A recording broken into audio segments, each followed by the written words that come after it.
Hindi lang pala si Tamba ang ambisyosa mga kababayan. Dahil ayon kay Roque, malaki daw ang posibilidad mga kababayan na pati itong si Admiral Liza Araneta Marcos ay mayroon din daw malaking posibilidad mga kababayan na mag-ambisyon na maging presidente. O di ba kaya Prime Minister Liza Araneta Marcos? Admiral. Dahil takot na daw ang mga ito mga kababayan na mawala sa pwesto.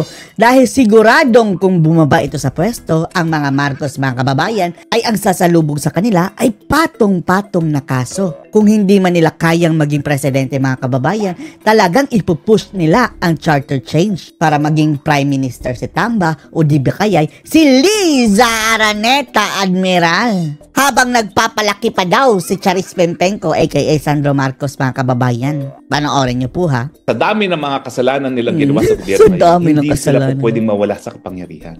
Oh. Kaya alam niyo na mga kababayan kung bakit nagkakandara pa sila na i-eliminate agad si VP Sara. Tapos yung charter change na after niyan mga kababayan. Kaya nga ngayon, pinupulbos ang Inday Sara Duterte na talaga namang pinupusuan ng bayan na mag-take over sa 2028. Correct. Ang layo pa nga sinimulan ng demolition job. Hindi naman ngayong taon yan eh. 2023 pa. Sinimulan na. Sinira na si Sara. Nung isang taon pa, sinimulan na nila. At yan nga ay kabahagi ng kanilang script na dahil ang dami na nilang ginagawang kasalanan ngayon, kinakailangan huwag na silang matanggal muli sa kapangyarihan. Kaya nga sa tingin ko, dapat no bago bumaba yan sa pwesto mga kababayan, maipasa na yung parusang bitay para sa mga kawatan. Pero malabo din yan mga kababayan dahil si Bangag din ang pipirma ultimately mga kababayan kapag mayroong panukalang batas sa ganyan. Hindi rin niya pipirmahan. Kung hindi bitay mga kababayan, dapat kulong na lang. Meron na tayong batas niyan. Plunder. At dapat hindi mabigyan ng amnesty ha. Itutuloy ang charter change na yan. Dahil masyado pang bata yung Sandro Marcos para maging presidente. May gatas pa sa bibig si Sandra mga kababayan. Si Sandro. Si Charis Pempenco. Hindi pa qualified. Ay, Diyos mio. Kapag si Sandro na naman mga kababayan, ano nang mangyayari sa Pilipinas? Kapag for the third time, magpapabudol na naman itong mga kababayan, mga Pilipino dyan sa mga Marcos, wala na talaga. Wala tayong pag-asa. Hayaan muna nila either si Tambaluslos o si Liza Marcos mismo. Si Liza Marcos mismo. Parang dalawang termino ni Liza Araneta. Kapag tatakbo siya sa 2028 mga kababayan. Ang problema, kung hindi nila mai-eliminate si Sara. Pero kung mai-eliminate nila mga kababayan tapos sa 2028, lahat ng mga kalaban nila ipapadisqualify. Si Liza Araneta Marcos na lang. Kahit pa siya lang ang bumoto mag-isa mga kababayan, panalo na siya. Mayroon tayong presidenteng, ano sabi nila? Palaka? Hindi. Hindi naman Admiral na lang mga kababayan dahil Vice Admiral siya Kayo naman. Hindi naman yan kokak. Ang sumunod na presidente or prime Magurgur tayo. minister, mantakin nyo yan. Itagaan nyo sa bato yan. Liza Araneta Marcos ang posibleng susunod na presidente o prime minister. Diyos mio. Baka alokin tayong lahat na, you want some? You want some? Why are you here? You're not supposed to be here. Alis! Kapag hindi ka tatanggap mga kababayan sa kanyang you want some. Hindi nila ititigil yan. Sila ay bumubuelta lamang at itutuloy yan. Bumubuelo lamang at sila ay itutuloy nila yan, no? Gaya ng ginawa ni Marcos sa Senior. Pattern mga kababayan sa pagiging diktador. Mas mabuti pa ngayon si Marcos Senior mga kababayan, nag-iisa dun dati. Ngayon, 3 talaga mga diktador mga kababayan. Ang triad ng Pilipinas. So anyway, yung mga ebidensyang hinihingi ni Yusek, well, madam. Yung Yusek mga kababayan, yung sabi ng mga netizens, para dang lukaret mga kababayan na Yusek.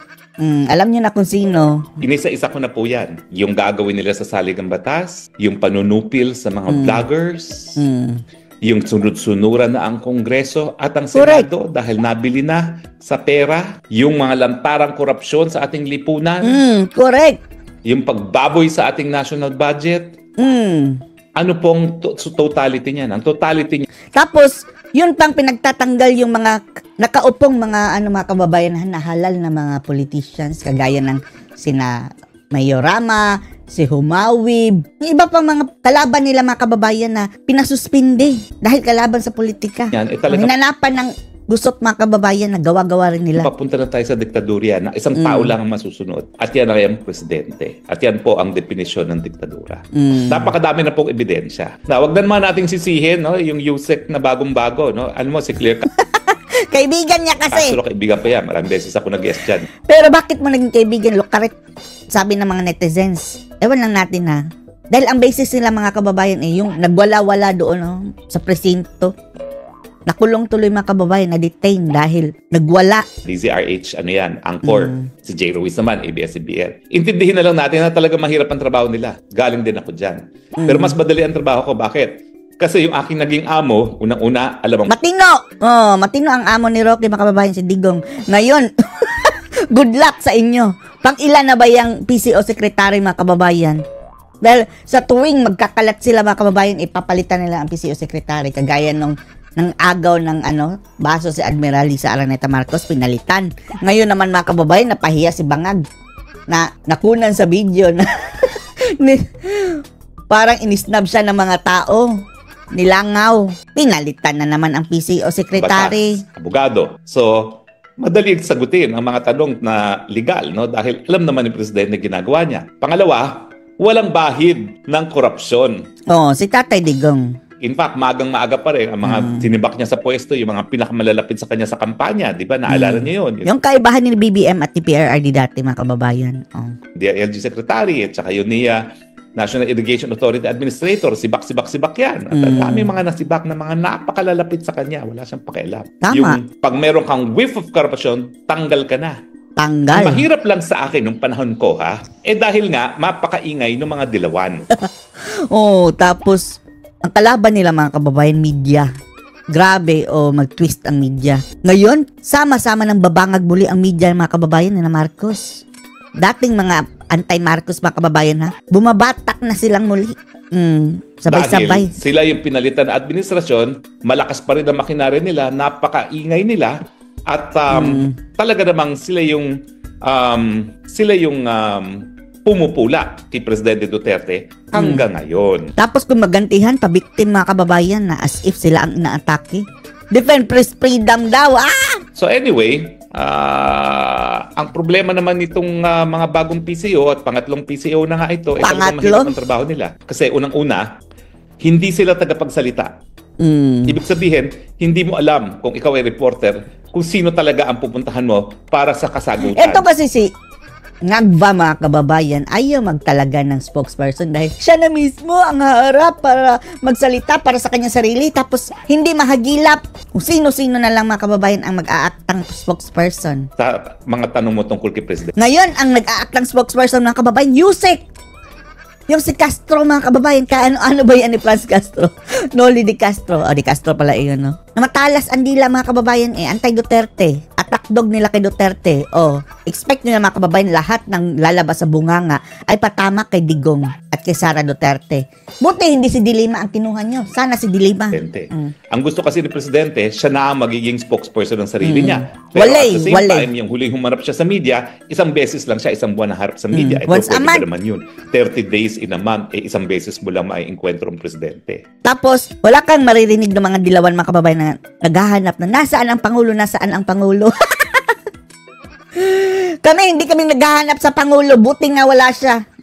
Alisin nyo na, paalisin nyo. Matravel nyo sa ibang bansa. Dahil mapayapa ang Pilipinas kung nasa ibang bansa yan siya.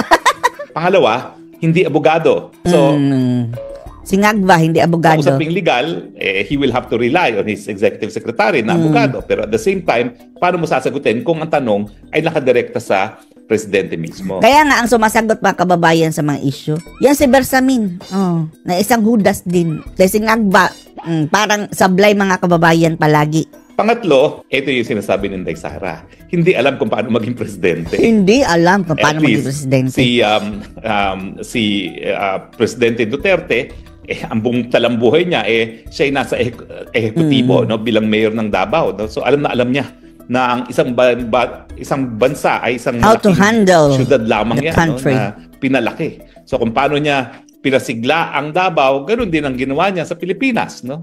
Tama So, talaga madali- si Sara, no? Hindi marunong maging presidente, mga kababayan. Lang sa kanya. Si Bangag. So, aminado ako mahirap na maging messenger ng administrasyon kasi para kang salesman eh. Kinakailangan ibenta mo yung presidente mo. Paano mo ibebenta yan na bulok na? Pero, Kahit ano pang flowering words mo, nakikita ng tao, ay bulok na to eh. Hindi ka nabibenta. alam ng lahat ng salesman na kahit gaano kang kagaling na salesman, kung hindi magandang produkto, mahihirapan kang ibenta. Tama. So, all I can say is good luck sa mga bagong PC officials na si Jay Ruiz at si Hindi rin yan magtatagal. Masisibak din yan. si Claire, no? Castro. Mm. Ay, DCMM pala si Claire Castro. DZMM. Sorry. Kasi may isa pang abogada rin na Claire din eh, si Attorney Claire. Sa Bilyonaryo News Hindi Channel ko alam yon. kung anyway, i-research ko kung pareho sila. Pero si Claire Castro Hindi ay sila nakita pareho. yung kasama ni De Campanilla, ni Danny Concepcion sa De Campanilla Campanilla. ko ba? Pero ang alam ko, parang lumipat din siya sa DZRH. Anyway, titignan ko kung pareho nga sila. Ha? Pero Hindi meron sila pa si pareho. Attorney Sa Claire din Bilyonaryo yung isa. DZRH. Anyway, so, ayun, ang ating suma total, huwag na kayo magtataka kung hihingi ng ebidensya si Yusek Claire Castro kasi trabaho niya yan. Pero, si Attorney Claire Castro naman, Pero ayaw nilang tanggapin, mga kababayan, ang kasagutan. Humihingi pa sila ng ebidensya, tapos bigyan ng ebidensya, ayaw pag tanggapin. ako ay humingi ng ebidensya, huwag ka naman masusurpresa kung saan damo ka ng ebidensya ibigay sa ng taong bayan. No? Magagalit! Sisigaw-sigaw, mga kababayan. Dahil ang taong bayan naman talaga naghuhusga pagdating sa mga isyong politikal. Gaya ng papunta nga ba ang Pilipinas sa diktadurya? Ikaw, Pilipinas, anong tingin mo? Papunta na nga ba tayo sa diktadurya o diktadurya na nga ang administrasyon? Silent martial law na ito, mga kababayan. Silent dictatorship. Hindi pa full-blown. Pero papunta na nga. Maraming salamat po sa inyong Salamat! Ano masasabi niyo dito, mga kababayan? Post your comments below.